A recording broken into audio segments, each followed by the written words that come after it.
මීදුමෙන් පිරුණු ලස්සනම ලස්සන දවසක්. දැන් වෙලාව උදේ 5 මාරට විතර ඇති. 4 වටේටම මීදුම. ඉතින් පුරුදු විදියට අද මට පොඩි ගමනක් යන්න තියෙනවා. ඒ නිසා උදෙන්ම කෑම ටික උයා ගත්තා.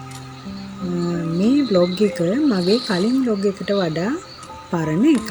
ඒ කියන්නේ ඊට කලින් මම ලෑස්ති කරගත්ත එකක්. ඉතින් පොඩ්ඩක් පහු වුණා. කෑම ටික උයාගත්ත උදෙන්ම දවල්ටත් එක්ක කෑම දාලා කෑම බැඳලා දැන් අද දවසේ ඉතුරු වැඩවලට සූදානම් වෙන ගමන් තමයි මේ ඉන්නේ.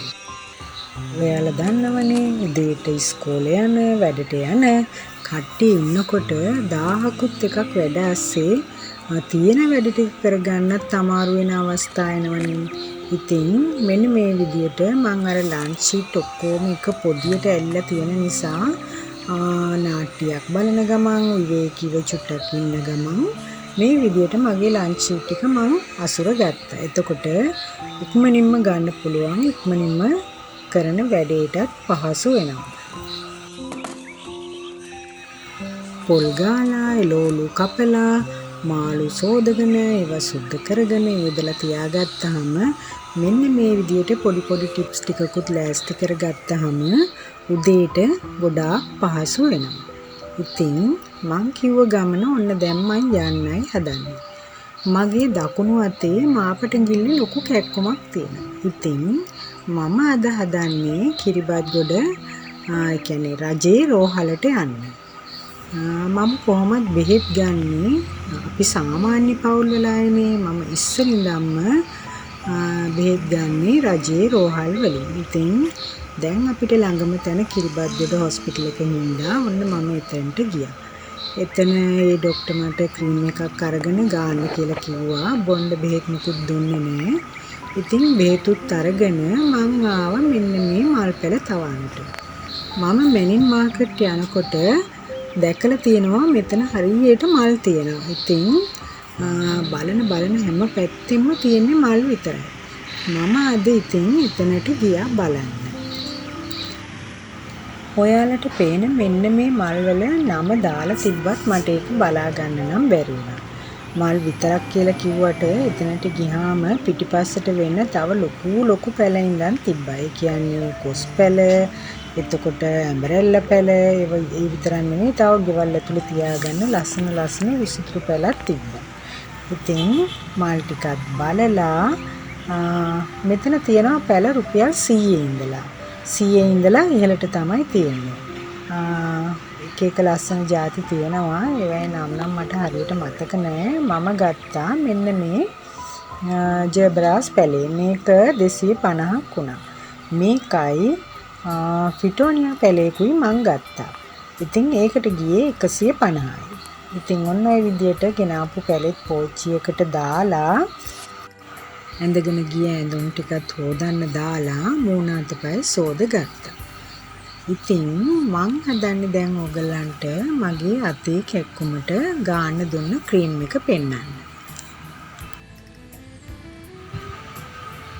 මෙන්න මේ ක්‍රීම් එක තමයි මට ගාන්න දුන්නේ. මේකේ නම රිලීව්. එතකොට රතු පාට බොක්ස් එකක එන්නේ. මට කිව්වේ වැඩ ඉවර වෙලා උදේටයි රැටයි ගාන්න කියලා. එතකොට කැක්කුම ඇරිලෙයි මේවා මේ වයසත් එක්ක එන ලෙඩ කියලා තමයි කිව්වේ. ඉතින් බොන්නත් බෙහෙත් මුකුත් දුන්නේ නැති නිසා දවසේ වැඩ ටික ඉවර කරලා ඔන්න මම ක්‍රීම් එක ගෑවා. හරි කූල් ගතියක් දැනුණා. හැබැයි රෑ වෙනකොට පොඩ්ඩක් අතර ඇලි වැටිලා වගේ තිබ්බා.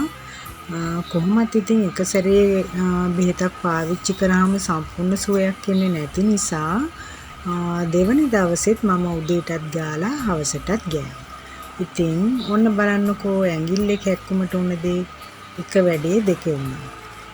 පෝලිම් වල ඉඳලා 1000ක් ලෙඩ්ඩු මැද්දේ ගිහිල්ලා එහෙ ඉන්න වෛද්‍යවරු විශ්වාස කරලා ඔන්න බෙහෙත් ගන්න ගියාම වෙන ආනිසංසය තමයි මේ. රජේ රෝහල් කියන්නේ අපි කාටත් පොදු තැනක්නේ. මහා ජනතාවගේ මුදල් වලින් වෛද්‍ය විද්‍යාව හදාරලා ඔයාලා හිතන්නකෝ හොස්පිටල් එකක ගිහිල්ලා නැවතිලා ඉන්නකොට මම මේ කියන්නේ රජේ හොඳේ ගිහිල්ලා ඉන්නකොට නිදිය ගන්නවත් නිදහසක් නැහැ. මොකද පුහුණු වෙන වෛද්‍යවරු එක්කෙනෙක් ඇවිල්ලා ගියාට පස්සේ තව එක්කෙනෙක් එනවා, තව එක්කෙනෙක් එනවා. ඇවිල්ලා එක එක රෝග මොනවාද වාට තියෙන ලෙඩේ මොනවද ගන්න බෙහෙත් ඔහොම අහනවනේ.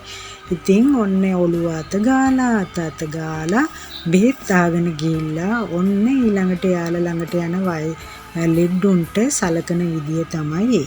ඉතින් අත හොඳටම වණයක් වුණා, ඇඟිල්ල නවන්න බෑ, බත් ටිකක් කන්න බෑ, කෑම ටික ලං කරනකොට අප්පිරියයි ඇඳෙන් තමයි කෑම කෑවේ.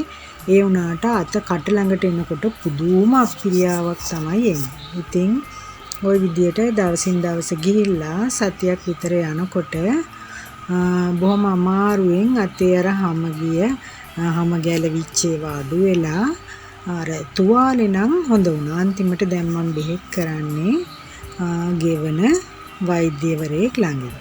එයා දවසට ගන්නවා 3500ක්. ඉතින් රුපියල් 250යි ක්‍රීම් එක එයා රුපියල් 550ට විකුණනවා. 3 පාරක් විතර බෙහෙත් ගත්තා. ඉතින් සාමාන්‍ය විදියට තමයි තුවාලේ බොහෝම ඉන්නේ හොඳ වීගෙන යන්නේ. ක්‍රීම් එකටයි බොන බෙහෙත් වලටයි මට 3500ක් යනවා. ඉතින් බලන්න අපේ රටේ වෛද්‍ය සේවාව.